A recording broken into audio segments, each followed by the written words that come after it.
এই মাত্র আমি যেটা দেখলাম সেটা দেখার পরে আমি এতটা আনন্দে রয়েছি এই মুহূর্তে দাঁড়িয়ে, কারণ আমি সবসময় যেন জিদ্দার যে কোনো অ্যাচিভমেন্টে কতটা খুশি হই, জিদ্দা দেবদা দুজনের ক্ষেত্রেই খুশি হই, কারোর ক্ষেত্রে কিছু কম বেশি এরম ব্যাপার আমার নেই, আমি দুজনকেই সমানভাবে ভালোবাসি। অনেকেই বলে ডান দিকে জিদ্দা বাঁ দিকে দেবদা, এই ধরনের কথাবার্তা বলে। বাস্তবে সেটার মানে কি বলবো, গুরুত্বটা দেখা যায় না। একজনের যখন ভালো টাইম যায় একজনকে নিয়ে খবর আসে না, একজনকে নিয়ে আর আপডেট আমরা দেখতে পাই না। এটাই যদি এখন জিদ্দার টাইম হতো দেখতে, আমার আগে সবার ভিডিও হয়তো চলে আসতো, সবার ভিডিও চলে আসতো এবং দেখাতো জিদ্দাকে কত ভালোবাসে। কিন্তু এই মুহূর্তে এই খোঁজ খবরগুলো থাকবে না, কারণ এখন জিদ্দার টাইম নয়, যে কারণে তোমরা সেই ভালোবাসাটা দেখতে পাবে না। কিন্তু আমি বলে এসেছি খাদানের টাইমেও আমি একা মনে হয় জিদ্দাকে নিয়ে ভিডিওর পর ভিডিও করে যাচ্ছি, আমি কাউকে আর করতে দেখছি না। সে খবর আসুক না আসুক অনেক পরে, মানে তাদের এখন আর খোঁজ খবরের ব্যাপারটা এরকম হয়ে গেছে, ঠিক আছে চলো ভাই পরে করলেও হবে। কিন্তু যখন জিদ্দার সেরা টাইম থাকে, কে কত আগে আপডেট দেবে সেই প্রতিযোগিতা চলে, সেই প্রতিযোগিতাটা এখন মিসিং কেন? আমার কথা হচ্ছে এটাই, সেদিন আমি জানতাম জিত কি, আজকেও আমি জানি জিত কি, এবং আজীবন আমৃত্যু আমি যতদিন বাঁচবো মনে রাখবো জিত কে ছিল। সেটা আমাকে আলাদা করে বলে বোঝাতে হবে না। ইভেন দেবদাও কে ছিল, দুজনের ক্ষেত্রে আমি একই কথা বলবো, কাউকে কম বেশি ব্যাপারটা নয়। কিন্তু আজ যেটা দেখলাম, মানে সত্যি কথা বলছি, চোখে জাস্ট জল চলে এসছে আনন্দে। আমি এরম জিনিস দেখার জন্য মানে বসে থাকতাম, এটা আমার স্বপ্ন ছিল যে কোনো দিন এইরকম একটা লিস্টে আইএমডিবির মতো জায়গাতে, এটা তো আর কোনো বানিয়ে বানিয়ে বলা উইকিপিডিয়ার মতো যাতা বানিয়ে দিলাম এরম জায়গা নয়, আইএমডিবি মানে বলা হয় বিশ্বের অন্যতম সেরা একটা প্ল্যাটফর্ম, সেই প্ল্যাটফর্মে একটা লোকের নাম শুধু এলো না, কীভাবে এলো, মানে মানে বলার ভাষা, মানে বলার ভাষা হারিয়ে ফেলছি, জাস্ট বলার ভাষা হারিয়ে ফেলছি। তোমাদেরকে বলে রাখি, আইএমডিবি থেকে টপ 5 প্যান ইন্ডিয়ান সুপারস্টারের একটা লিস্ট বার করা হয়েছে। সেই লিস্টে 4 নম্বরে রয়েছে আমাদের সবচেয়ে প্রিয় অভিনেতা, সবার প্রিয় অভিনেতা সুপারস্টার জিদ্দা। জাস্ট ভেবে দেখো একবার। এবং আমি বলছি জানি আমার কথায় অনেকের বিশ্বাস হবে না, আমি তোমাদেরকে এখানে প্রমাণ দেখাচ্ছি, তোমরা জাস্ট দেখতে থাকো। তোমরা আইএমডিবিতে গিয়ে যদি সার্চ করো মোটামুটি top pan Indian superstar IMDb বলে, সেখানে দেখবে নিচে অনেকগুলো অপশান আসবে। তো সেই অপশানের মধ্যে থাকবে top 5 pan Indian superstar IMDb, এটাই লিখো সার্চে, এটাই লিখো টপ 5 প্যান ইন্ডিয়ান সুপারস্টার, এটা জাস্ট লিখো। এবং সেখানে যাওয়ার পর তোমরা দেখতে পাবে 5খানা নাম রয়েছে, এবং যাদের যাদের নাম রয়েছে সেই লিস্টে যে জিদ্দার নাম থাকতে পারে, আপনি কোনো বাঙালিকে যদি প্রমাণ ছাড়া বলেন, হাসতে হাসতে তারা গড়িয়ে পড়বে। এই ভিডিওটা তাদেরকে দেখান, যেটাও হতে পারে, এটাও আমরা কল্পনা শুধু করি না, বাস্তবে হতে পারে। কারণ আমাদের একটা জিত রয়েছে, আমাদের একটা জিত রয়েছে। সবাই বক্স অফিস দিয়ে বিচার করে যে কার সিনেমা কত বক্স অফিস করছে, রেকর্ড করছে, কিন্তু পপুলারিটি ম্যাটার্স।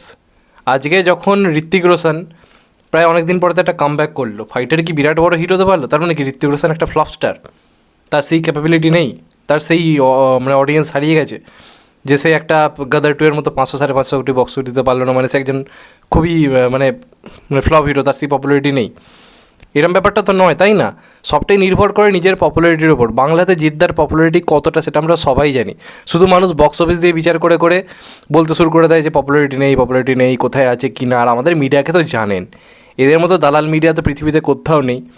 মানে জিদ্দার পেছনে যারা কীভাবে পড়েছিল প্রথম থেকে, এবং সেটারও রিজন রয়েছে, জিদ্দার পেছনে এরা কেন এত কাঠি করে সেটা আমি খুব ভালো করে বুঝে গেছি। সেটা নিয়ে আমি কথা বলবো, এদেরকে এক্সপোজ করার দরকার রয়েছে, ওটা নিয়ে আমি কথা বলবোই। কিন্তু এত কিছুর পরেই মানুষটা কীরকম চুপ থাকে, কীরকম কোনো কিছু নিয়ে আজ পর্যন্ত বিতর্কিত মন্তব্য করতে দেখেছো?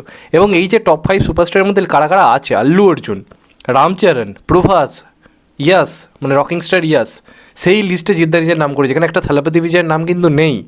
থালাপতি বিজয় তো প্যান ইন্ডিয়াতে কিছু কম জনপ্রিয় নয়, তার নাম কিন্তু নেই। প্লাস তোমরা ভেবে দেখো, থালাপতি বিজয়ের কিন্তু এই বছর মানে 2024 সিনেমা এসছে, যেটা বিরাট বড় হিট হয়েছে, goat, the greatest of all time. এছাড়া তার পপুলারিটি অনেক বেশি, কিন্তু জিদ্দার কিন্তু সিনেমা এই বছর সেইভাবে কিছু আসেনি, এবং চেঙ্গিসের মতো হাইপ ক্রিয়েট করা সিনেমা কিন্তু বুমেরাং ছিল না। তা সত্ত্বেও এই লিস্টে কীভাবে জায়গা করে নিল? এই যে আইএমডিবির যে সার্চ ইঞ্জিন কীভাবে কাজ করে, পপুলারিটির থেকে বিচার করে, যে কোন মানুষটা কত সার্চে আসছে, কত তাকে নিয়ে আলোচনা হচ্ছে, কত এই মানুষটা সম্বন্ধে আইএমডিবিতে জানতে চাইছে, এগুলোর ওপর পুরোটা ডিপেন্ড করে। এবং আমরা তো জানি অলরেডি প্যান ইন্ডিয়া সুপারস্টার একটা পেয়ে গেছিলো চেঙ্গিস করার পরে, মানুষ করার পরে, সেগুলো অলরেডি বিভিন্ন প্ল্যাটফর্মে কিন্তু হিন্দিতে অ্যাভেলেবেল, যদিও সেটা মানে পাইরেটেড ভার্সন, কিন্তু অ্যাভেলেবেল, মানে অনেক লোকে দেখেছে। তারপরে জিদ্দাকে অনেকেই চিনে গেছে। প্লাস এই যে নেটফ্লিক্সে একটা মেন লিড চরিত্রে জিদ্দা রয়েছে, অলরেডি খাকি টু এনিমেন্সের কমেন্টারি দেখবে কতজন লিখেছে জিদ্দা প্যান ইন্ডিয়ান সুপারস্টার। এই যে কারণগুলো কিন্তু আজকে জিদ্দাকে টপ 5 লিস্টের মধ্যে, এই সমস্ত নামের মধ্যে এনে, যেটা কখনো কল্পনা করতে পেরেছেন আপনারা? এই সমস্ত নামের মাঝে আজকে জিদ্দার নাম থাকবে, এবং এটা কিন্তু যে কেউ এডিট করে দিতে পারে না আইএমডিবি। এখন সবাই অনেকে বলবে, আমি জানি আইএমডিবিতে এডিট করা যায়, আইএমডিবি কিন্তু এডিট করা যায় না, এটা কোনো উইকিপিডিয়া নয়, এটা আইএমডিবি। তাহলে তো রেটিং ফেটিং যে যখন খুশি পারতো এডিট করে দিত। এটা হয়েছে ভাই, এটা ঘটেছে, এটা জাস্ট ঘটেছে, এটা আনবিলিভেবল একটা ঘটনা ঘটেছে, এটা কল্পনা করা যায় না। যার সিনেমা নাকি চলছে না, যার নাকি এই মুহূর্তে পপুলারিটি নেই, যার অডিয়েন্স বেস পুরো হারিয়ে গেছে, যে নাকি একদম ঘরবন্দি হয়ে গেছে, তার এই সে এতটাই ঘরবন্দি যে সে IMDb top 5 pan industry superstar. কি মানে জাস্ট ভাবো, মানে এর থেকে আনন্দ মানে ভাবা যায় না কিছু, এর থেকে আনন্দের মুহূর্ত কিছু হতে পারে না। এখন আমি বলেছি জিদ্দার অ্যাচিভমেন্ট নিয়ে যখন কিছু যা ঘটবে আমি কথা বলবো, এবং আমি তো বলবো এটা বিরাট কিছু একটা করে দেখালো, বিরাট বড় একটা অ্যাচিভমেন্ট। তাও আমি জানি জিদ্দাকে আমি আমার সামনাসামনি এটা নিয়ে প্রশ্ন করবো, জিদ্দা বলবে যে এটা কোনো বড় ব্যাপার নয়, লোকটা এরকমই, এতটাই ডাউন টু আর্থ। তাও তাকে কিছু লোক ইগোয়েস্টিক, তাও তাকে কিছু লোক অহংকারী, নানা রকম ট্যাগ বসিয়ে রেখে দিয়েছে। এই হচ্ছে আলটিমেটলি ম্যাটার। ব্যাপারটা দেখে আমি প্রথমে বিশ্বাস করতে পারিনি, তারপর আমি বারবার দেখলাম যে হ্যাঁ ভাই এটা তো সত্যি। এই সমস্ত নামের মাঝে যাদের সিনেমা অলরেডি হিট, অলরেডি অনেকে সিনেমা রিলিজের মুখে, তাদের অলরেডি রামচরণের গেম চেঞ্জার রিলিজের মুখে তারকে নিয়ে আলোচনা হচ্ছে, কথা হচ্ছে, তার আগেও জিদ্দার রয়েছে। থালাপতি বিজয়ের মতো সুপারস্টারের নাম নেই এই লিস্টে, টপ 5 প্যান ইন্ডিয়ান সুপারস্টারের মধ্যে। জাস্ট আনবিলিভেবল একটা ব্যাপার, বিরাট রকমের একটা ব্যাপার। আমি জানি এই ভিডিওটা করার পরে আরও অনেকে ভিডিও করবে, কিন্তু চ্যালেঞ্জ করে বলতে পারে যে জিদ্দার টাইম হলে আমার আগে সবার ভিডিও চলে আসতো, কিন্তু এখন তোমরা পাবে না, এখন জিদ্দার টাইম নয়, সেই জন্য। কিন্তু আমি বলেছিলাম জিদ্দার খারাপ টাইমে আমি আরও বেশি করে পাশে থাকবো।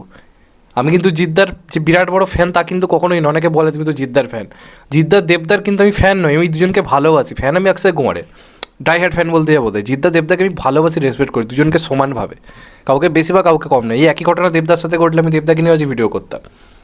যখন জিদ্দার ভালো টাইমে ধরো দেবদার এরকম করে খবর এলো, আমি তখনও ভিডিও করতাম, এমন নয় যে ব্যাপারটাকে এড়িয়ে যেতাম। এটা কিন্তু একটা বিরাট বড় ঘটনা, প্রচণ্ড পরিমাণে খুশি হলাম, আনন্দ হলাম, এবং জিদ্দাকে কংগ্রেচুলেশন, স্যালিউট, যাই বলি কেন কম হবে। জিৎ ফ্যান্সদের কাছে এই মুহূর্তে জিদ্দার কোনো আপডেট নেই, সেই মুহূর্তের এই ঘটনাটা বিরাট বড় কিছু। এটাকে ছড়িয়ে দাও, এই জিনিসটাকে সবাইকে জানাও যে জিৎ কী জিনিস, কী করতে পারে সে, কেন তাকে গুগল এমনি এমনি বলে না যে সে টলিউড কিং, কারণটা কী সেটা সবাইকে বোঝানোর টাইম হয়েছে। আমি খুব ভালো করে জানি জিদ্দারও দারুণ একটা কামব্যাক, শুধু নয় কামব্যাক তো অলরেডি হচ্ছে, অনেকে মানুক না মানুক, চেঙ্গিজ, রাবণ, বুমেরাং যথেষ্ট ভালো বিজনেস করেছে, যথেষ্ট ভালো, তোমরা মানো আর নাই মানো, এটা ফ্যাক্ট, এটা আমি বারবার বলে এসেছি। এবং তার সঙ্গে সঙ্গে যখন এখন প্রপারলি যদি ব্যাটে বলে সব কিছু মিলে যায়, আমি ড্যাম শিওর যে আজকে সালমান খানেরও কামব্যাকের যা সময়ের অপেক্ষা, জিদ্দারও কামব্যাক যা সময়ের অপেক্ষা, এই দুজন বুঝিয়ে দেবে যে এই দুজন কী জিনিস। যাই হোক, তোমাদের এটা নিয়ে কি মতামত কমেন্টে জানিও। চ্যানেলটা নতুন হলে চ্যানেলটা সাবস্ক্রাইব করে দিও and get the bell icon. ভালো থেকো সবাই, টেক কেয়ার, নমস্কার, আবার দেখাবে। এখন তো বাই, সবাই ভালো থেকো, সুস্থ থেকো, নমস্কার, টেক কেয়ার, আবার দেখাবে, ভালো থেকো।